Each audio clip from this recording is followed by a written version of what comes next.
सबसे पहले आप सबको मेरा प्रणाम।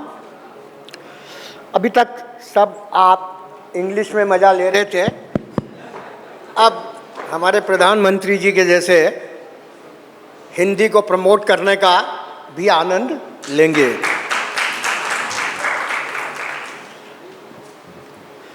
आज जो मेरा टॉपिक है नेक्स्ट एग्रीकल्चर ट्रांसफॉर्मेशन। मैं सबसे पहले ETS को बधाई देता हूं कि एग्रीकल्चर जैसे सब्जेक्ट को कोई अटेंशन नहीं दिया जाता, जबकि हम सबका फूड एग्रीकल्चर से आता है। उन्होंने एग्रीकल्चर पे ये प्रोग्राम रखा। इंडिया ने अभी तक सबका पेट तो भर दिया, लेकिन आज ट्रांसफॉर्मेशन की बहुत ज़्यादा सख्त ज़रूरत है, क्योंकि अभी खाली पेट भरने की बात नहीं, अब न्यूट्रिशन की बात है। Next slide. Who is handling? हम सब ग्रीन रेवोल्यूशन जानते हैं, white revolution, blue revolution and golden revolution. Okay, आज हमें एवरग्रीन रेवोल्यूशन की आवश्यकता है और वो न्यू टेक्नोलॉजी और उसके लिए ऑप्टिमल पॉलिसी की ज़रूरत है। आज जो हमारी पॉलिसीज़ हैं वो आज समय की ज़रूरत के हिसाब से शायद उनको रिव्यू करने की ज़रूरत है। हम सब जानते हैं, इस डेटा को कोई एक्सप्लेन करने की ज़रूरत नहीं है कि हमारी 17% पॉपुलेशन एग्रीकल्चर पे है और agriculture is foundation for may be industry sector और सर्विस सेक्टर। अब देखिए, हमारे पास 4% वाटर है वर्ल्ड का, 2.5% ज़मीन है और पॉपुलेशन 18% है। आज फूड ग्रेन की प्रोडक्शन सब बात कर रहे हैं कि भाई हमारा हॉर्टिकल्चर प्रोडक्शन आगे हमने टेक ओवर कर लिया। आज सेकंड लार्जेस्ट हमारे पास एग्रीकल्चर एरिया है आफ्टर चाइना। हमारी रेनफॉल आप देखें तो ग्लोबल एवरेज से ज़्यादा है और आज हम 8वें एक्सपोर्टर हैं, लेकिन हमारा वर्ल्ड ट्रेड में शेयर देखा जाए तो हम कहीं पर भी एग्रीकल्चर ट्रेड में we are nowhere in the world. आज हमारा 50% एरिया इरिगेटेड है और ये प्रोडक्शन आप किसी भी क्रॉप में कंपैरिजन करें, पल्सेस की बात करें, हमारी production 740 kilo while highest in the world is around Canada 188, may be 2.5 times. Corn, Turkey is more than 12 tons, ours is 3 tons. I don't want to go all the crops. Whatever crop you say or take, our production is one of the lowest in the world. Again, this is rice. We talk कि we are number 1 producer in the world, but per hectare production, if you see, it is just half of the highest. Let us not compare ourselves with global north, but at least global south, जहाँ Asian country से तो हमको comparison करना पड़ेगा और ये China के सामने कंपैरिजन है। हमारे लोगों को बहुत बड़ी गलतफहमी है कि हमारे यहाँ फर्टिलाइज़र का एक्सेस यूज है, पेस्टिसाइड का एक्सेस यूज है। ये पेस्टिसाइड का जहाँ हमारे यहाँ 360 ग्राम है कंजम्पशन, वहाँ चाइना में पहले वो 13 किलोग्राम की बात करते थे, अब लेटेस्ट डेटा उनका 1.78 है। और आज जहाँ हमारी GDP $588 बिलियन है एग्रीकल्चर की, वहाँ चाइना की 1319, जहाँ उनकी ज़मीन हमसे 42% कम है और रेनफॉल हमारी उनसे 77% ज़्यादा है। अगर हम अपनी प्रोडक्शन GDP चाइना के बराबर ले आएँ तो हम $1.283 ट्रिलियन की इनकम एग्रीकल्चर से ऐड कर सकते हैं।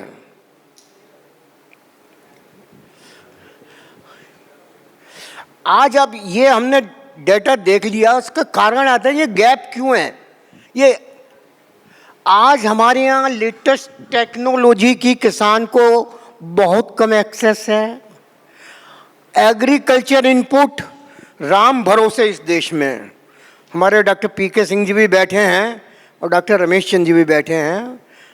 कल भी एक मीटिंग थी, जॉइंट सेक्रेटरी साहब ने फर्स्ट टाइम इंडस्ट्री को बुला के कहा कि भैया एग्रीकल्चर इनपुट के फेक और इसको हम कैसे कंट्रोल कर सकते हैं। और time and price gap mitigation, इससे पहले सेशन में यही बात हो रही थी कि किसान को कैसे उसका रेम्यूनरेटिव प्राइस मिले। ये हमारे कृषि मंत्री शिवराज सिंह चौहान जी ने एक विकसित कृषि संकल्प अभियान खरीफ 2025 में चलाया था और उनकी जो ऑब्जर्वेशन थी कि quick and easy access, public private partnership, promotion and awareness, strengthen quality regulation. Regulation तो बने हुए हैं लेकिन उनका इम्प्लीमेंटेशन नहीं है। प्रमोट जेन्युइन ब्रांड्स, अभी यूनिवर्सिटी के लोग टेक्निकल नाम लिख देते हैं। अभी मैं अजमेर में था 7 तारीख को, वो रिकमेंडेशन कर रहे हैं कि जोलोफा प्लस ऑक्सीफ्लोरोफेन कॉम्बिनेशन। वो किस फार्मर को याद रहेगा, किस डीलर को याद रहेगा। मैंने जाट साहब से लंच पे कहा कि भाई उस ब्रांड के, वो ब्रांड प्लस 3-4 लीडिंग ब्रांड की आप रिकमेंडेशन करेंगे तो किसान भी समझेगा, डीलर भी समझेगा और सही क्वालिटी के प्रोडक्ट प्रमोट होंगे। अगर आप टेक्निकल नाम लिखते हैं तो डीलर, जहां हर किस्म के डीलर अच्छे भी हैं लेकिन ज़्यादातर जिसमें ज़्यादा मार्जिन हो वो प्रोडक्ट बेचकर किसान का बेवकूफ़ बनाते हैं। आज क्रॉप वाइज डिमांड के हिसाब से प्रोडक्शन होनी चाहिए। जो ये वीट पैडी का रोटेशन है, कब तक हम इसमें फंसे रहेंगे, कब इससे निकलेंगे। फोरकास्टिंग होनी चाहिए, किस चीज़ की डिमांड है। डायरेक्ट मार्केट लिंकेज, इस पर बहुत चर्चा हो चुकी है। डिजिटल ट्रेसेबिलिटी की बात हो रही है। तो ये सब चीज़ें आज भविष्य के लिए, ट्रांसफॉर्मेशन के लिए ज़रूरी हैं। ये तो हमने इंटरनेशनल कंपेरिजन किया। आज पैडी का ये कंपेरिजन ले लीजिए। पंजाब में जहाँ 4400 केजी की यील्ड है, वहाँ मध्य प्रदेश में 2300 किलो की है। मतलब करीबन हमारे कंट्री में भी कुछ ऐसे स्टेट्स हैं जहाँ प्रोडक्शन को दुगना किया जा सकता है।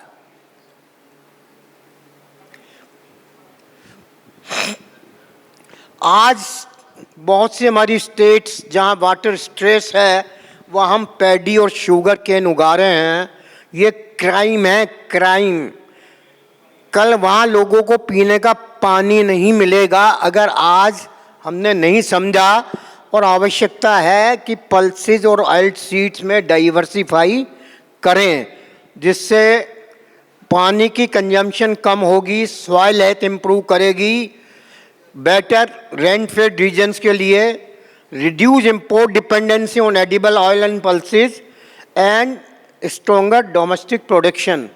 हमारे रमेश चंद जी का ही कोट है नीति आयोग से, India must shift from A serial centric policy framework to a more balanced approach that prioritize pulses and oil seeds through productivity enhancement, better price support and technology adoption to achieve self-sufficiency and reduce import dependence.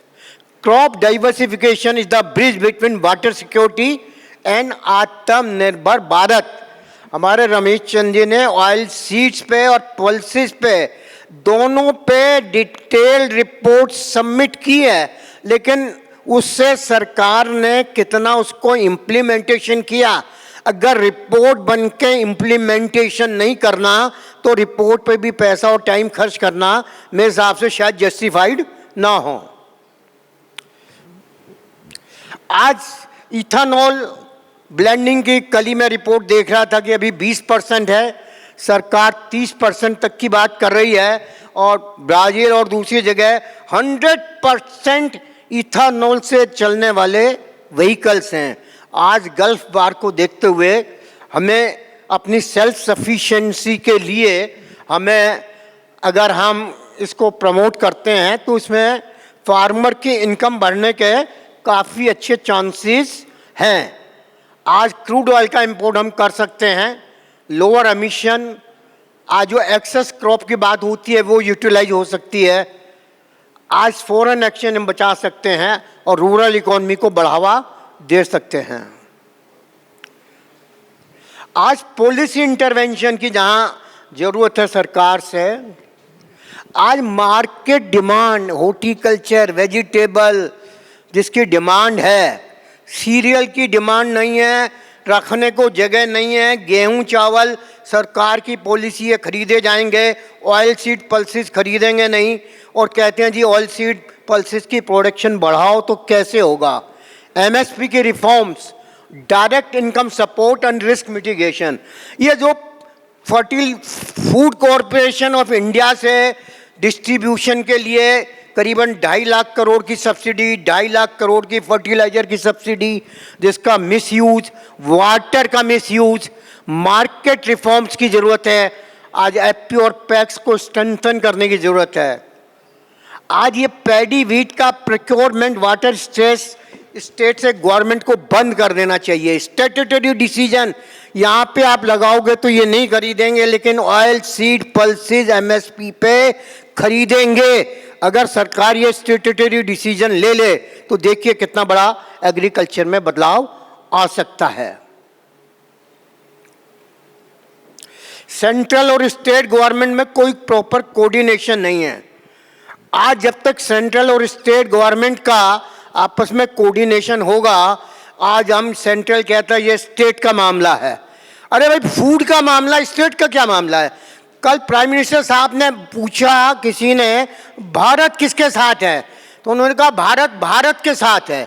ये किसानों की गोष्ठी है, हम कहें हम किसके साथ हैं तो ये हमें कहना चाहिए हम किसान के साथ हैं, तब बात होती है एग्रीकल्चर की। अगर हम बातें करते रहें और इम्प्लीमेंटेशन नहीं हो तो शायद वो उतना। और देखिए ड्रिप इरीगेशन, ब्राज़ील 77%, अभी हमारे यहाँ 19% इरीगेशन है, ड्रिप इरीगेशन। आज सरकार इसमें सपोर्ट कर रही है, सब्सिडी दे रही है, लेकिन इसमें शायद इसको बढ़ाया जाए, रेन वाटर को हार्वेस्ट किया जाए। Right water, right time, right quantity will save water future. अभी हमने 19 तारीख को दिल्ली में विश्व जल दिवस मनाया, हमारे डॉक्टर पीके सिंह जी भी आए थे। 3 दिन पहले हमने वृंदावन में विश्व जल दिवस मनाया।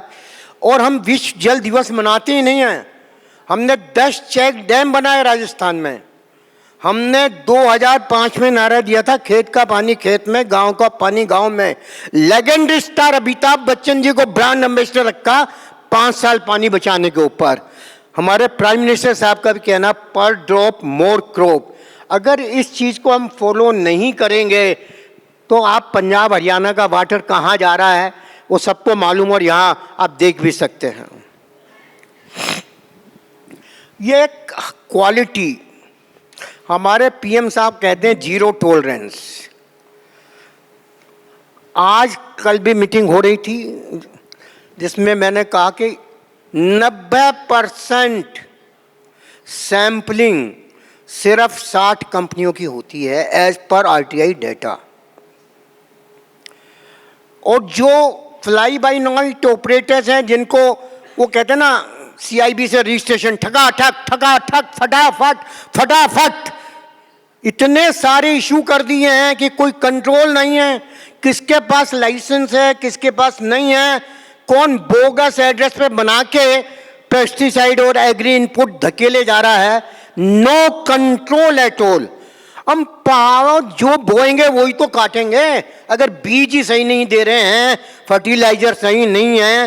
राजस्थान से खबर थी कि 2 लाख बोरे का नकली डीएपी, पोटाश, सुपर फास्फेट रोज वेरियस स्टेट्स को जा रहा है। यूपी में हापुड़ में रेड हुई तो 1 लाख एक जगह से नकली बैग एक जगह से पकड़े गए। आप सोच सकते हैं कि कितना बड़ा हमारा क्वालिटी का इशू है। जब तक हम अपनी क्वालिटी को स्ट्रेंथन नहीं करेंगे, इसके दो तरीके हैं। एक फार्मर्स को अवेयरनेस के लिए, जिसके लिए हमने आईसीआर के साथ मिलकर हम बराबर वीडियो बना रहे हैं। अभी भी हमने नए संवत पे एक मैसेज रिलीज किया है फार्मर्स को कि नकली से बचना चाहिए, असली बिल से और क्यूआर कोड स्कैन करके खरीदना चाहिए। आज की challenges, high fiscal burden on procurement and distribution of PDS MSP system. क्या जरूरत है? सरकार जितना बफर चाहिए फूड सिक्योरिटी के लिए रखे, बाकी जो देना कैश सब्सिडी दे, कितना बड़ा खर्चा बचा सकते हैं। फर्टिलाइजर की सब्सिडी, यूरिया यूरिया यूरिया, अरे क्यों ऐसी पॉलिसी कर रखी है कि आज जो सब्सिडी देनी है, आप 6,000 देते हो किसान को साल के, आप 10,000 दीजिए, 12,000 दीजिए, लेकिन सही फर्टिलाइजर का यूज वो करेगा जब वो देके खरीदेगा। आज यूरिया 250 रुपये में आप दे रहे हैं, जिसकी कॉस्ट आपकी 2,500 है, तो उसका मिसयूज होना है। एक तरफ कहते हैं हमारी सॉइल हेल्थ खराब हो रही है, दूसरी तरफ पॉलिसी यूरिया यूरिया की है। कितना कंट्राडिक्टरी ये काम हो रहा है देश के अंदर। फ्री वाटर एंड इलेक्ट्रिसिटी, भैया जितना मर्जी पानी बहाओ, कोई पूछने वाला नहीं है। फ्री बिजली, बिजली पानी, तो भैया क्या होगा?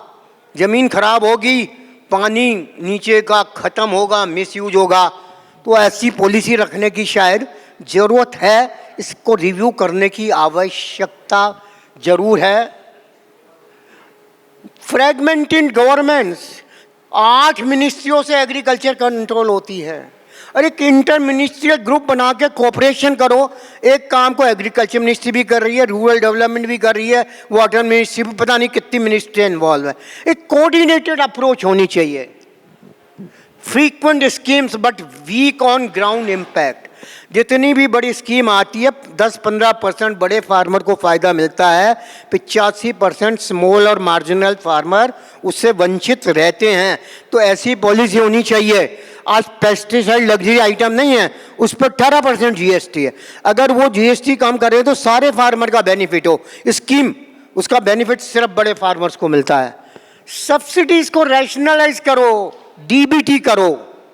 Promote balance nutrient use, NPK plus micro nutrient की awareness, water pricing and efficient irrigation. Prime minister साहब का पर ड्रॉप मोर क्रॉप, फ्री पानी फिर बिजली दोगे तो मिसयूज होगा ही होगा। Create a unified agri council for policy convergence, to strengthen implementation and monitoring mechanism. आप देखिए R&D पे हम क्या खर्च करते हैं। जहां Israel 4.9, south Korea 4.6, Japan, German, USA, और हमारा R&D पे एक्सपेंडिचर देख लीजिए। आज हम नॉलेज की बात कर रहे हैं, टेक्नोलॉजी पे बात कर रहे हैं, और उस पर इन्वेस्ट नहीं करेंगे तो क्या कोई अलादीन का लैंप आके पूछेगा आका आपको क्या टेक्नोलॉजी चाहिए, मैं दे दूं निकाल के आपको? ऐसा होगा? शायद नहीं होगा। इसलिए हमें अपना बजट में R&D को फोकस करने की शायद जरूरत हो। पहले सरकार प्राइवेट सेक्टर को 200% इनकम टैक्स में डिडक्शन देती थी R&D के लिए, वो भी विड्रॉ कर दिया, कोई सपोर्ट नहीं। आज लोकल इनोवेशन, जो गवर्नमेंट की इंस्टीट्यूशन है उनको तो सपोर्ट करो। आज हमारे देश में एक भी पेस्टिसाइड का रिसर्च नहीं हुआ, सारी टेक्नोलॉजी बाहर से आई। ये क्या हमारे लिए अच्छी बात है? या ये government NCL, CSIR, IICT, IRI, इनको फंडिंग करके हमारे देश में रिसर्च होनी चाहिए। Collaborative research, funds for public private partnership research to develop new molecules and provide new technology to farmers. आज फार्मर्स के लिए जो टेक्नोलॉजी प्रोवाइड कर रहा है उसको क्या इंसेंटिव है प्राइवेट सेक्टर को? अरे कुछ तो उसको सपोर्ट मिलना चाहिए। Allow the registration of biopesticide, Constoria, and their combination with chemical pesticides, enabling integrated, safer, and more effective crop protection solutions.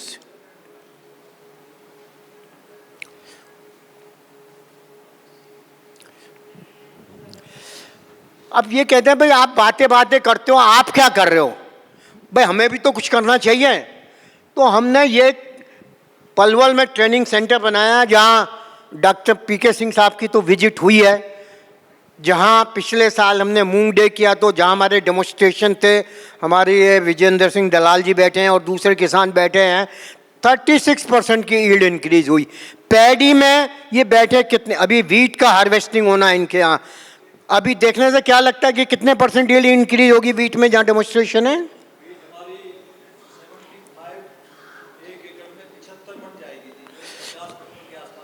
ये कह रहे हैं जो 50-55 मन के आसपास होती है वो 75 मन जाएगी।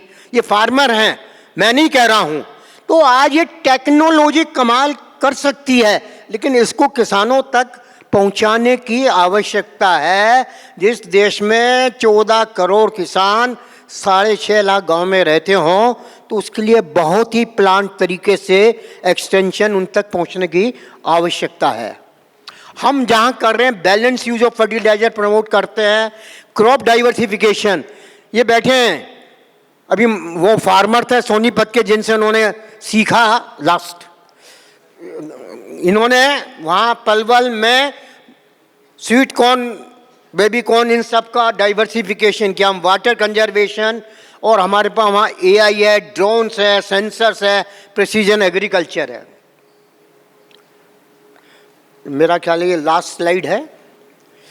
शिवराज सिंह चौहान जी बोले कृषि अर्थव्यवस्था की रीढ़, GDP को 3 गुना करना हमारा लक्ष्य, पेस्टिसाइड का खेती पर संतुलित प्रयोग का आह्वान। ये 8 दिसंबर को हमारा प्रोग्राम था ताज पैलेस में, वहाँ के ये फोटो और उनका स्टेटमेंट है। Let us work together to build a Viksit Bharat 2047। हम महाराजा विक्रमादित्य के समय विकसित भारत थे, वर्ल्ड की 1/3 GDP हमारे देश से होती थी, हम सोने की चिड़िया कहलाते थे। आज वो विश्व गुरु 2047 में बनना है, उसके लिए स्ट्रेंथन एग्रीकल्चर को करिए, इनोवेशन को प्रमोट करिए और सबसे बड़ा फार्मर्स को सशक्त करिए, एम्पावर करिए फार्मर्स को। Thank you. जय किसान जय जवान की बात हुई थी जो लाल बहादुर शास्त्री जी ने कहा था, जय विज्ञान हमारे अटल बिहारी वाजपेयी ने 2002 में कहा था, और जय अनुसंधान हमारे आज के माननीय प्रधानमंत्री मोदी जी ने 2019 में नेशनल साइंस कांग्रेस में दिया था। लेकिन ये विज्ञान और अनुसंधान अभी नारों में हैं, हकीकत में कब और कितना कन्वर्ट होंगे ये देखने की आवश्यकता है। जय हिंद, धन्यवाद, थैंक यू वेरी मच।